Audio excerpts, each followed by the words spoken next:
and welcome to Driving Discussions Europe. In this series, we discuss the forces that affect road fuels globally. Driving Discussion is brought to you by Argus Media, a leading independent provider of energy and commodity pricing information.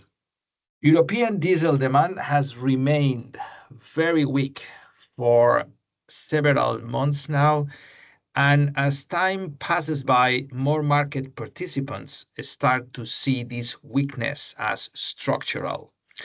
Along together with poor demand, European refinery landscape seems deteriorating with more incidents and shutdowns taking place. However, the weakness of the European diesel demand is not uniform, and there are different factors pulling demand apart between Western Europe versus Eastern Europe. My name is Alfonso Berrocal, VP for Middle Distillates and Sustainable Aviation Fuels at Argus Media. And to analyze this topic, we have here today with us my colleagues Johannes Guhlke, Senior Market Reporter of Argus Media in Hamburg, and Ivan Kudinov, Head of Desk, Ukrainian Oil Products, Argus Media in Kiev. Hello, Johannes. Hi, Ivan. How are you? Hi, Alfonso. Hi, Ivan. Happy to be here. Hi, Alfonso. Hi, Johannes. Thanks for having me at this podcast. Thank you, guys. Johannes, what is the current trend of diesel consumption in Germany, and what factors are driving it? Yeah, thanks for the question. So the last full year statistic we have is from 2023, which saw combined heating oil and road diesel consumption in Germany at around 45 million tons. The share of road diesel is about 3/4, and over the past few years, road diesel consumption actually declined on average by 3.7% per year. As a quick heads up, in Germany, people strictly distinguish heating oil and diesel, so I will do the same going forward. So coming back to your question, one driving factor for the declining diesel consumption is the worsening performance of German manufacturing, and the second is the continued switch to EVs and biofuels. Just to quickly remind our listeners why we even talk about German demand, in 2023, the German share in the overall European gas oil consumption was at 18%, which makes Germany Europe's biggest consumer of diesel. And just recently, the German Bundesbank, so the German Fed, if you will, said that the GDP in the fourth quarter of 2024 dipped into a slight recession, and they revised the expected growth for the first quarter this year down from 1.1% to 0.2%. So I've mentioned that one key driver for this downturn in economic activity is linked to the poor performance of Germany's manufacturing industry, which is in turn very much linked to the Ukraine crisis. Because before this, the domestic industry has been relying on cheap Russian gas for decades. But now, as we are entering the third year of the war, we are still seeing comparatively high natural gas costs of around 50 euros per megawatt hour. This is about 5 times higher, actually, than it was 5 years ago. So you can imagine the effect this has on production costs and margins, right? Against this background, manufacturers and also the chemical industry are continuing to move their production away from Germany, or at least downscale the locations they operate here. This moving away and reducing of production is, in turn, directly weighing, of course, on diesel consumption, as it lowers truck mileage.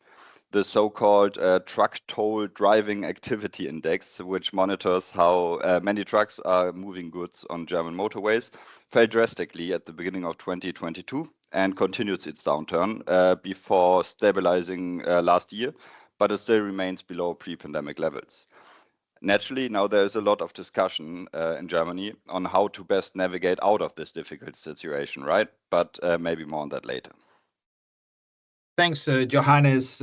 So the picture is a little bit gray, but you mentioned the EVs and biofuels. Do you have any statistics to put in context what is the growth of EVs and biofuels in Germany? While the shrinking industry sector in Germany is weighing on domestic diesel demand, consumption is further pushed down by the increasing shift towards electric vehicles, plug-in hybrids, and biofuels. Between 2020 and 2024, the combined share of EVs and plug-ins of the overall car pool rose from 0.5% to 5%. So it actually increased tenfold within 4 years. And also the use of biofuels and HVO is at least theoretically going to further increase in Germany. This is mainly driven by the German emission mandate, the so-called GHG quota or greenhouse gas reduction quota, which is gradually rising from 10.5% today to 25% in 2030. Okay, thank you, Johannes, for giving us this mixed picture of the German market, which is very useful to compare it with what is happening in the East. And for this purpose, we have here Ivan. Hi, Ivan. It is now 3 years from the Russian invasion of Ukraine. What has it been the impact in the Ukrainian market? After the sharp decline in 2022, the Ukrainian oil products market has been steadily recovering despite the ongoing war. It's worth mentioning that most oil products that are being consumed in Ukraine are important, so securing such supplies is vital for our country. Before the war, we mainly relied on imports from Belarus and Russia, but following the Russian invasion, our market, like overall European market, made a monumental shift towards diversification, and diesel is the best example of such shift. Imports covered more than 80% of Ukrainian usual diesel consumption, but this dependency increased with the war because not all domestic producers can process crude and condensate now.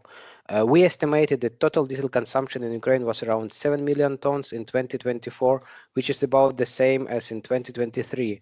This is 2.5 times less than in neighboring Poland and much lower than in Germany. But before the invasion, Ukrainian consumption was around 8 million tons. Nevertheless, it's quite substantial amount. Diesel imports last year accounted for 6.5 million tons, slightly increasing compared with the 2023. We see demand for imported product not only from commercial, say, civil sector of economy, but also from the military sector as well. Unfortunately, it's hard for the war-torn country to maintain consumption of oil products, especially during the hostilities. I want to remind you that in 2022, Ukrainian GDP contracted by more than 29%.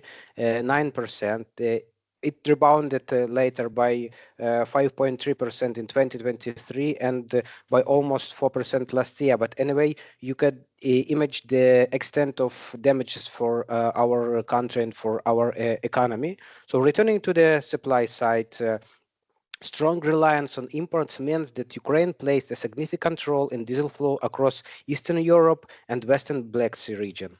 Thank you, Ivan. Could you please describe what are those flows that you just mentioned to supply diesel into Ukraine? It goes without saying that neighboring European countries such as Romania and Poland are key suppliers as they leverage their location and, of course, port infrastructure and advanced oil refining sector. Take Romania, for example. This country exported to Ukraine nearly 2 million tons of diesel. However, almost all diesel supplied to Ukraine was not Romanian origin. It was delivered to Ukraine from the port of Constanta, from Med region, east of Suez as well. Constanta now is the major hub for diesel supplies to Ukraine. Seaborne diesel arrivals to Constanta more than doubled to almost 4.2 million tons in 2024. This significant increase over the past 2 years was driven largely by strong demand from the Ukrainian market. And the shift in diesel supply chain across Europe after the sanction and the increased demand from the Ukrainian market has also changed the market dynamics in East Med region as well. Just quickly to remind you that Turkey, being the primary market for Russian diesel now, so Turkish refiners redirected its domestically produced product to European ports, especially to the Romanian ports of Constanta, to meet the demand from Romanian market and from the Ukrainian market as well. Diesel from Constanta is being supplied to Ukraine mainly on barges, and barges shipped from Constanta to the Ukrainian shallow water ports on the Danube were traded last year at premiums of 25-30 on FOB basis to CIF Med assessment. This in average 3 times lower than in 2022 when the Ukrainian market was turbulent. Another significant seaborne supplier is Greece, which has more than doubled its direct diesel export to our country to 1.3 million tons. Greek producers consider Ukraine as the key export market as well, owing to the competitive premiums. We receive diesel from Greece on a small 5-6 KT vessels to the shallow water ports on the Danube River. And premiums for Greek diesel fluctuated between 60-35 on FOB basis to FOB Med prices. But last year they landed at markups of 16-23 on the FOB basis. We assess diesel prices at the Ukrainian ports as this indication is important for the market because last year about 33% of diesel was imported to Ukraine on tankers and barges. And during the last year, premiums at the CFR Ukrainian ports fluctuated between $50 to $100 per ton to high FOB Med prices. Since the Russian invasion, Poland has been a major diesel supplier to Ukraine also, re-exporting domestically produced product and imported diesel as well. Our country received almost 1.7 million tons of diesel from Poland last year. It's up by 30% compared with 2023. And our market is the biggest market for Polish diesel export too. Strong demand from the Ukrainian market impacted on seaborne diesel deliveries to Polish Baltic ports. And last year they reached a new high to almost 5.3 million tons. In addition to domestically produced diesel and product loaded at the Baltic ports, Ukraine received substantial volumes of German diesel, which Polish companies bought and stored in tank depots across the country for onward exports to Ukraine. We also assess premiums at the Polish-Ukrainian border and the outright prices, and the border premiums also dropped as the Ukrainian market stabilized from roughly 200 to CIF ARA in 2022 to 85, 81, 85 last year. So the Ukrainian market is one of the biggest fuel consumers in Eastern Europe and will continue to impact on fuel flows in the region. Thank you, Ivan. So it seems that we have a pattern of decreasing fossil diesel demand in Germany and growing fuel demand coming from Ukraine. So, Johannes, what is happening in the supply side? So in Germany, what we see is definitely a trend towards less refining capacity, which will likely in turn increase demand for imported diesel volumes. So from March 2025, the vesseling plant of Shell's Rheinland refinery in Cologne will stop the processing of crude. And towards the end of the year, BP will downscale their Gelsenkirchen refinery, also located in Western Germany, by about a third. So before 2026, Germany will actually lose at least 13% of its total refining capacity. On top of that, German refineries are aging and, as a result, increasingly prone to unplanned outages. Also, as you already mentioned, Alfonso, in the beginning. Most recently, the Neustadt plant of Bayern Oil Refinery in Bavaria had to be taken offline for the second time already in 3 months because of a fire. This shows that the ongoing decrease in domestic German demand does not necessarily lead to a sudden surplus of volumes which could be shipped elsewhere then. It remains to be seen how supply and demand will actually balance out in the end. But simply looking at a 13% run cut within 1 year, opposed to the already mentioned 3 to 4% yearly decrease in diesel consumption, I think it's safe to say that we will likely see an increase in demand for imported diesel volumes into Germany, be it via the Rhine or the northern ports, at least for the near future.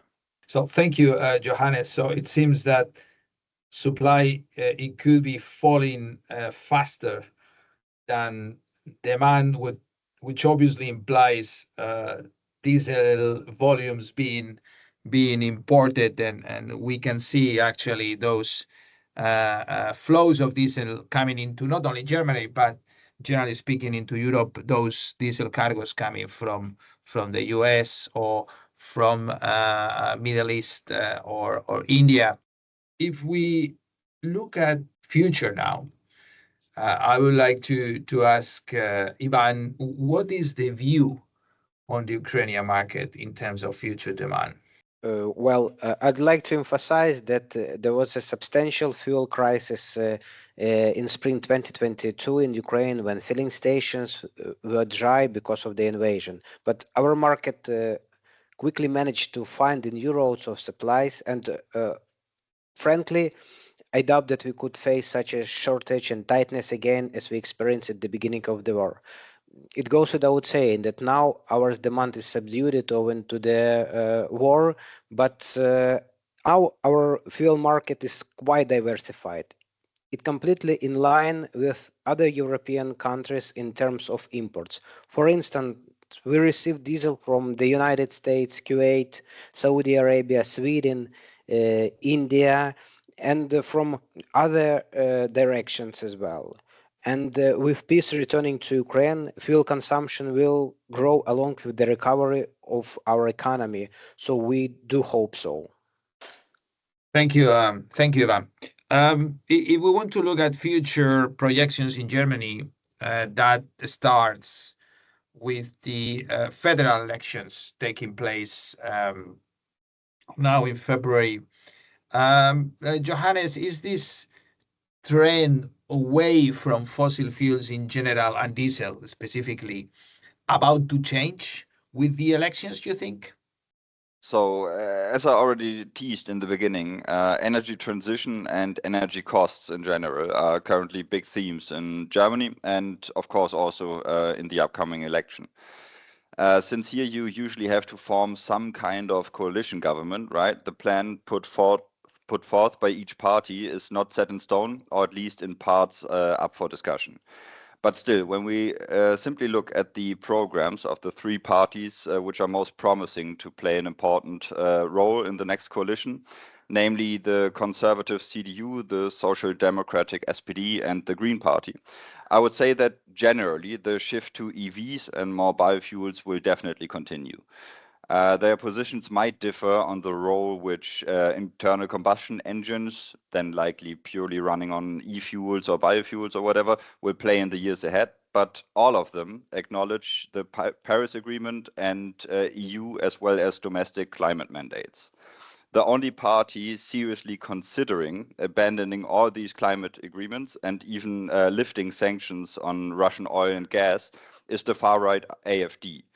Despite polling quite well, they will definitely not be part of the next government, since no other parties want to form a coalition with them. So, same as in other European countries, fossil diesel consumption in Germany is definitely poised to further decline. It's more about the question how fast the decline will take effect, depending on which party comes out on top. Thank you very much, Johannes and Ivan, for your insights. And thank you all for staying tuned. And if you enjoyed this podcast, please be sure to tune in for the other episodes in our series, Driving Discussions Europe.